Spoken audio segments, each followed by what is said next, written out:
This is Will Buchanan reporting for the Walk for Liberty. It's June 11th, 2008, day 59. I'm finally passing out of the mountains and coming up again to what I believe is the Snake River. Wow, this is not a completely blatant threat of force by the state.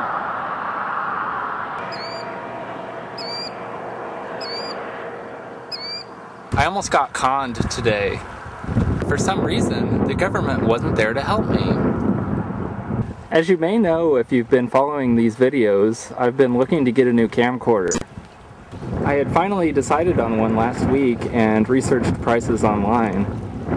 By the time I got a chance to actually order though, it was already the middle of the day Friday Pacific time. I had found several sites that I considered to have good prices. However, none of them would be able to ship it out on Friday, and unfortunately, rather fortunately, as you'll find out later, all of them were closed on Monday and Tuesday due to some holiday, and wouldn't be able to ship till Wednesday. Perhaps the fact that they were all closed for some holiday that I'd never heard of should have tipped me off that something was awry, but I didn't think too much about it. So anyway, today's Wednesday, and I was planning on ordering it with next day shipping, so that it would at least get here by Friday. So I entered in all my information, including my credit card number on the page, and was about to hit submit when I noticed a field asking if I had a coupon or promotion code. That was the field that ended up doing them in.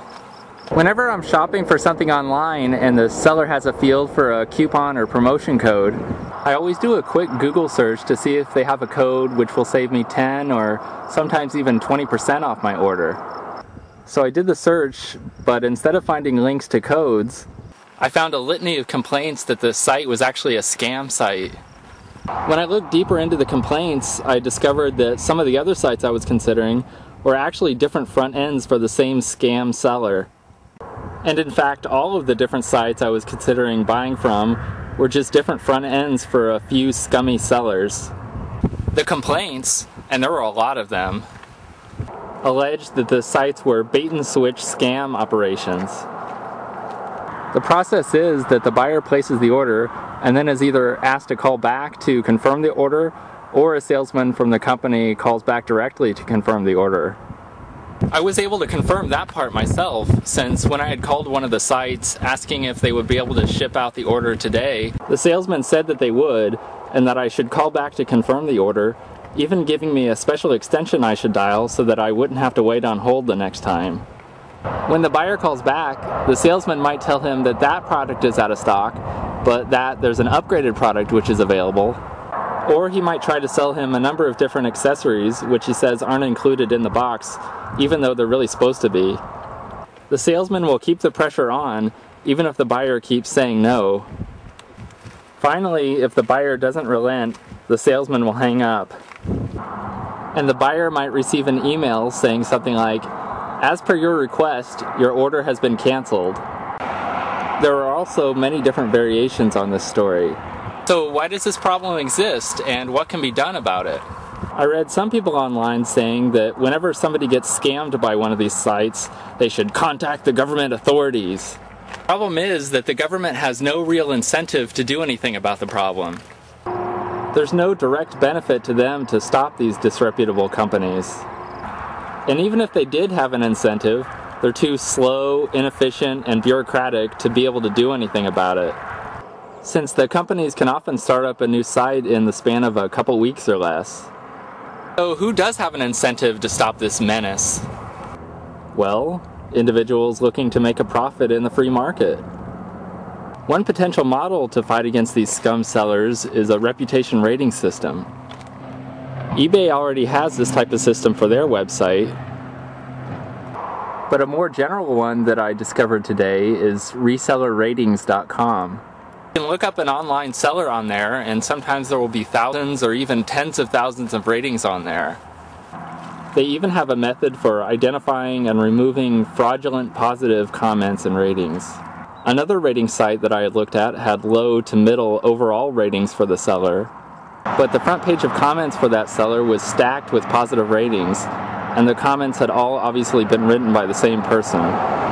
Another idea, which may even already exist, would be to integrate the reputation ratings into a browser plugin. So for example, when you navigate to a site you're thinking about purchasing from, your browser would automatically pull up the resellerratings.com rating and alert you if the site is potentially fraudulent. So my question is, why aren't reputation rating systems like this more well known? I don't imagine most of the general public would even know to check resellerratings.com. My guess is that people have been brainwashed into thinking that the government will protect them.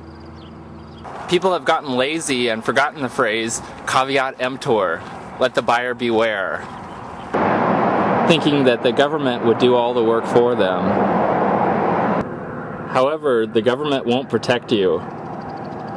But the free market, with examples such as reputation ratings, can help to.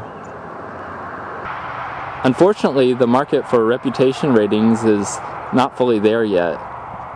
But if we can get government out of the way and become more free market, the more people will know to look for companies which proudly display their reputation rating.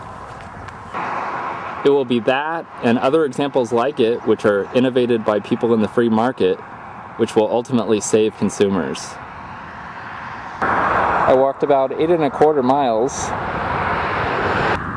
and fortunately my shin has felt much better today. Perhaps tomorrow I'll try to get even more up to full speed. Here's my current GPS position.